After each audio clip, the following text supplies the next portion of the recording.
नमस्कार किसान भाइयों गन्ना बुआई में खाद का अहम रोल होता है और इसीलिए मैंने डीएपी जो किसान भाई बुआई में डालना चाहते हैं उसके लिए एक कंप्लीट डोज बताई थी।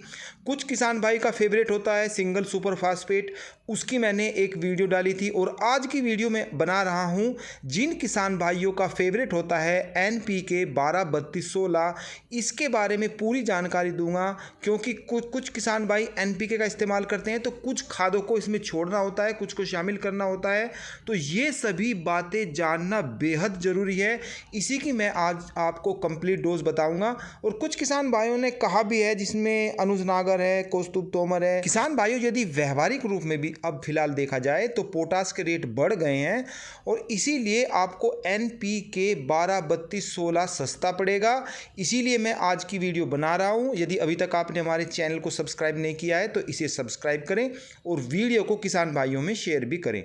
तो चलिए किसान भाइयों, मैं पहले एनपीके के बारे में थोड़ी सी आपको जानकारी दे दूं। तो एनपीके में 3 खाद होते हैं, नाइट्रोजन, फास्फोरस और पोटास। इसमें 12% नाइट्रोजन होती है, 32% इसमें फास्फोरस होता है और 16% इसमें पोटास होता है, यानी कि 3 खादों का अच्छा कॉम्बिनेशन है। इसमें पोटास होता है इसीलिए मैं बता रहा हूँ क्योंकि ये सब्सिडी पर आता है, जो इफको की मिल जाती है। तो सब्सिडी होने के कारण से ये यहाँ पर तो हमें पोटास सस्ता मिल जाएगा, लेकिन यदि आप दुकान से लोगे अलग से जो पोटास की रिक्वायरमेंट होती है गन्ने के लिए, तो वो वहाँ पर फिर आपको जो अलग से डालते हैं वो आपको महंगा पड़ेगा। इसमें ये पोटास आपको सस्ता पड़ जाएगा। तो ये फिलहाल की तारीख में अगर देखा जाए व्यवहारिक रूप में तो एनपीके 12-32-16 आपको सस्ता पड़ता है और इससे आपके गन्ने की जो सभी ज़रूरतें हैं वो पूरी भी हो जाती है। अब मैं बताता हूँ कि इसकी कितनी मात्रा लेनी है और 1 एकड़ की डोज में आपको बता रहा हूँ। इसमें लेना है आपको 70 kg एनपीके। आप सोच रहे होंगे कि 1 एकड़ यानी कि 5 बीघा का मतलब 4200 वर्ग मीटर 1 एकड़ की मैं आपको ये माप बता रहा हूँ। तो इसमें आपको डोज बढ़ा लेनी है क्योंकि अब जो किसान भाई है जो पहले 60 या 70 क्विंटल प्रति बीघे के हिसाब से निकलता था, अब किसान भाई चाहता है कि 90 या 100 क्विंटल निकले 1 बीघे में।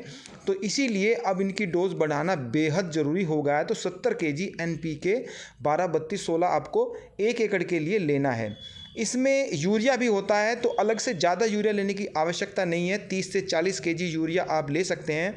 इसके अलावा आपको 5 kg सल्फ़र 90%, या तो आप पाउडर वाला ले लीजिए या फिर दानेदार ले लीजिए।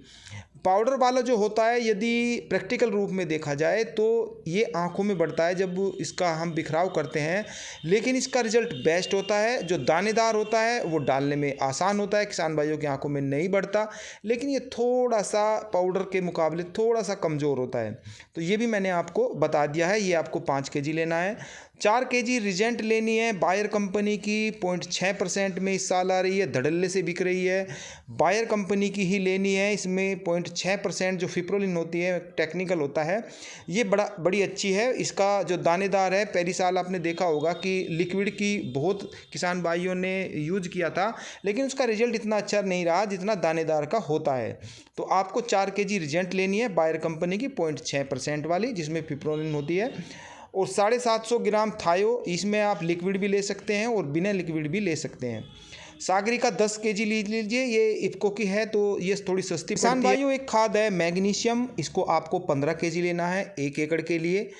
मेन मकसद इसका ये होता है कि यदि देखा गया है कि फसल पर पीलापन है तो उसको ये दूर करता है, गहरा हरापन लाता है और साथ ही साथ ये जो पौधा होता है उसको रोगों से लड़ने की क्षमता का भी ये विकास करता है।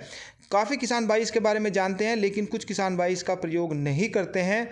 इसकी खास बात ये है कि इसे आप अन्य खादों के साथ न मिलाएं और यूरिया के साथ तो बिल्कुल भी ना मिलाएं क्योंकि ये बहुत जल्दी नमी ले जाता है। तो इसका रिजल्ट अच्छा लेने के लिए आपको यही करना होगा कि इसको आप अलग से डालें और रेत में मिला लें और रेत में मिलाने के बाद इसको बिखेर दें, तो इसका आप बड़ा अच्छा रिजल्ट ले सकते हैं। ये नमक के समान होता है और बिल्कुल इसका जो कलर होता है वो वाइट होता है। किसान भाइयों बात करेंगे जिंक की। जिंक को आपको इन खादों के साथ बिल्कुल नहीं लगाना है। जब भी आप खेत की आखिरी जुताई करें तो 5 किलो पर एकड़ के हिसाब से उसमें आपको बिखेर देना है। साथ ही साथ आपको ये भी ध्यान रखें कि ये सूक्ष्म पोषक तत्व में आता है, सेकेंडरी में भी नहीं आता। तो इसको आपको हर 5 साल में देना है। यदि 1 साल आपने दे दिया है और 2 साल तक गन्ने की फसल रहती है तो फिर उसको देने की ज़रूरत नहीं है, 1 साल छोड़ दीजिए, यानी कि 1 सत्र छोड़ दीजिए, अगले में डालिए, यानी कि 5 साल तक इसकी ज़रूरत नहीं पड़ती। और जब हम मैग्नीशियम लगा रहे हैं तो भी इसकी ज़रूरत नहीं पड़ेगी, वो पीलापन नहीं आने देती। साथ ही साथ मैं आपको ये भी बता दूं कि कुछ किसान भाइयों की ज़मीन हार्ड होती है, पानी कम पीती है, या जिसने मिट्टी की जांच कराई है और उनका ज़मीन का पीएच मान 7.5 से ऊपर है, 8 है, 9 है, 10 है, तो वह ज़मीन अक्सर पानी कम पीती हैं और हार्ड भी रहती हैं। तो उसमें आपको जब खेत की तैयारी कर रहे हों, आखिरी जुताई पर ही 15 बैग जिप्सम के डाल दीजिए और खेत में अच्छी तरीके से मिला दीजिए। तो होगा ये, एक तो इससे जो ज़मीन हार्ड होती है वो मुलायम हो जाती है और पानी पीने लगती है। पानी पीने का मतलब ये होता है कि जिन खेतों में पानी खड़ा रहता है, तो जब पानी खड़ा रहेगा तो जो हानिकारक लवण होते हैं वे भी हम जो पौधा होता है उसकी जड़ों के आसपास बने रहते हैं, और उन लवणों के कारण ही जो ज़मीन में हम खाद लगाते हैं पौधे तक नहीं पहुंचने देते, और जब पौधे तक वो पहुंचेंगे नहीं तो हमारा जो पौधा होगा वो पीलापन उस पर बरकरार रहेगा। तो ये काम ऐसे करता है कि जब ज़मीन पानी पीने लगती है तो जो हानिकारक लवण होते हैं वो पानी में घुलकर ज़मीन के नीचे चले जाते हैं, और ऊपर ज़मीन जो होती है बिल्कुल फ्रेश मिलती है, और वहाँ पर जो हम खाद लगाते हैं जड़ों के माध्यम से पौधों को मिल जाते हैं। तो ये एक रीज़न होता है। तो ये जिप्सम इसमें बहुत अच्छा काम करता है। यदि आपको लगता है कि आपकी ज़मीन पानी कम पी रही है और हार्ड है, तो उसमें आप जिप्सम के 15 बैग पर एकड़ के हिसाब से यूज कर सकते हैं। तो ये मैंने आपको गन्ना बुआई के समय आपको किन किन चीज़ों का ध्यान रखना है वे सारी की सारी यहाँ पर बता दी हैं। हालांकि आप लागत कितनी भी लगा लीजिए, लेकिन जो मैंने मोटी मोटी चीज़ें हैं वे बताई हैं। इसके अलावा आप इसमें कुछ भी डाल लीजिए, उसका ज़्यादा फ़ायदा आपको नहीं मिलेगा, क्योंकि एक साथ भी ज़्यादा खाद और ज़्यादा दवाई लगाने से भी अच्छा रिजल्ट नहीं मिलता, इनमें रिएक्शन हो जाता है। तो इसीलिए मैंने जो ज़रूरी खाद है वही यहाँ पर आपको बताए हैं, और बाद में जब पौधा जमकर तैयार हो जाता है तब भी आप उन अलग से खाद लगा सकते हैं। तो फिर मिलते हैं, तब तक के लिए सभी किसान भाइयों को नमस्कार।